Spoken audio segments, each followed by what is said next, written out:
entertainment, our media. And our media shows such a bizarre and twisted image of how relationships work. It ends up causing us a lot of problems. So, before I get into it, and for those of you who were here last year, this is going to be a repeat. So I apologize. In order to really figure out how this all works, the first thing that I had to really ask myself is, what is a nerd?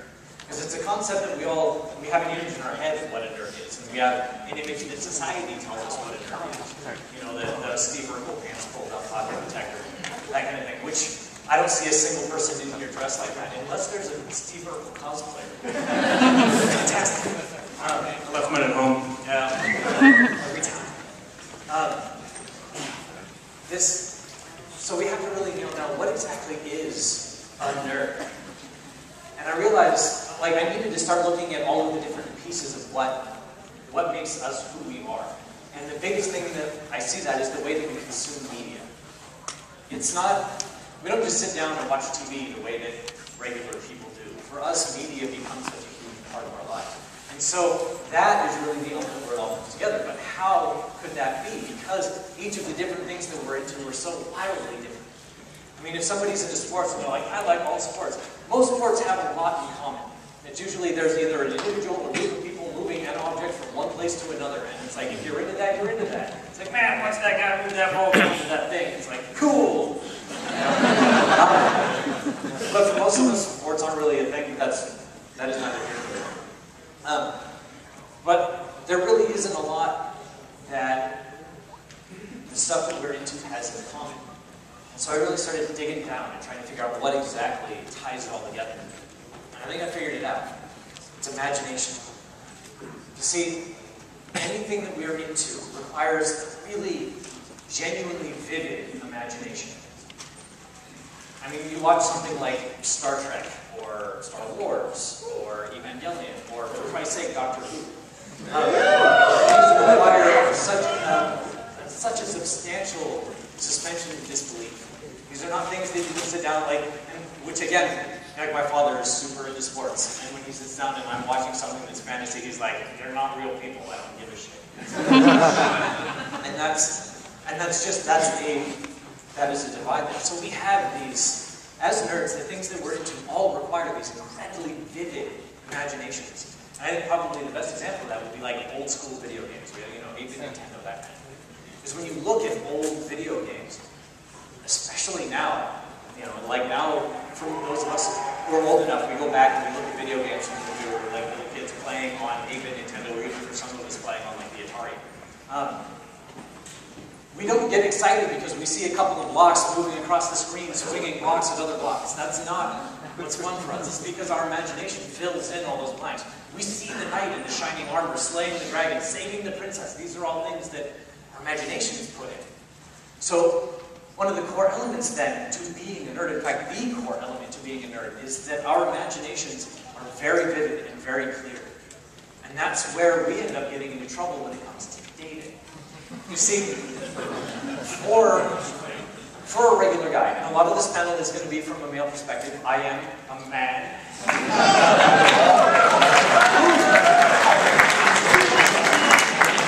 While I have done hundreds, if not thousands, of interviews with women to talk about dating relationships, which, okay, let me back up a little bit. I actually have a bachelor's degree in communication. My emphasis was on interpersonal communication and relationships and dating. So in a manner of speaking, I kind of majored in dating, which is kind of weird. But it's something that's always been really fascinating to me, and is just the way that we as human beings relate. And there were people who were like, you should go into like sociology. So I was like, fuck that, I don't like sociology. So yeah, I would rather do something practical. Never. So I have done. So when I talk about like, this is what guys think, and this is what girls think, this is not just me saying this. This is the result of me having had hundreds and possibly thousands of interviews on this topic. Many of them informal, maybe just people telling me stories. Many of them actually like planned, scheduled, sit-down interviews kind of thing. So I do have, I feel, some measure of authority on this. Yeah, cell phones. Okay, so when it comes to, so we have these vivid, clear, strikingly powerful imaginations. And if we didn't, there would be no such thing as fanfics. Okay?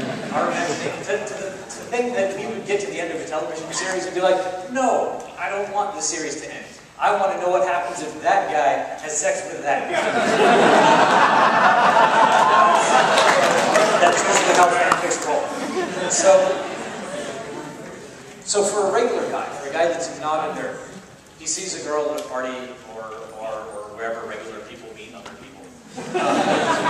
And the first thing he does is he has a clumsily imagined sexual encounter with that girl.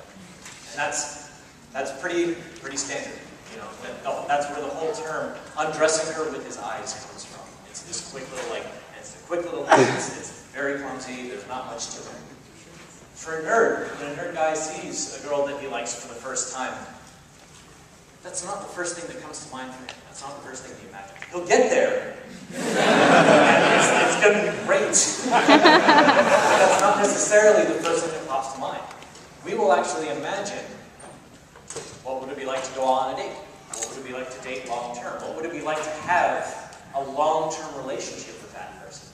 And we can create this entire false imaginary relationship in a fraction of a second. Because that's something that nerd guys will do this, and it seems like girls will do this pretty universally. But for guys outside of the nerd community, this is something specifically that nerds do.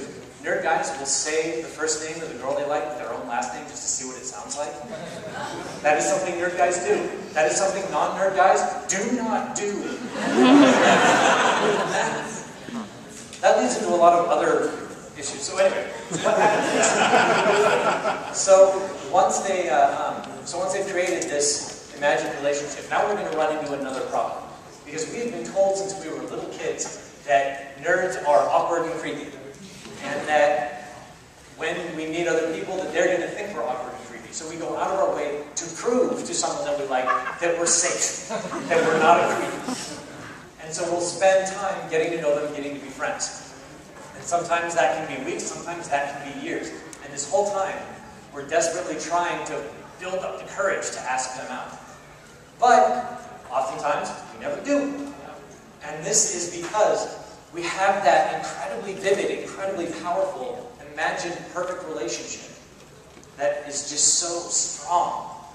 That is because of our good imaginations is so clear. And that way, when we ask that person out, if they say no, for a regular guy, the only thing he's risking losing is that clumsily imagined sex scene. And all he can do is pick another girl and imagine a new sex scene, no problem. But for a nerd, asking that person out if they say no, that destroys that illusion, that imaginary relationship.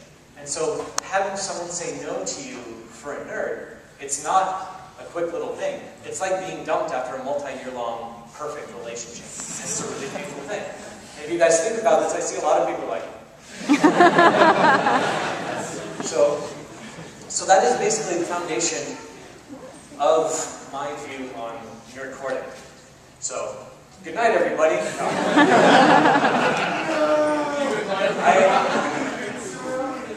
So here's the thing. I have a lot to say. I have way too much to say.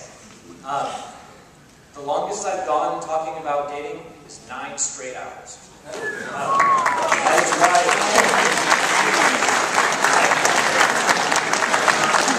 I'm scheduled for a 3-hour block, which is unusually long for, there really aren't any other 3-hour panels of anime. I'm the only person that does it.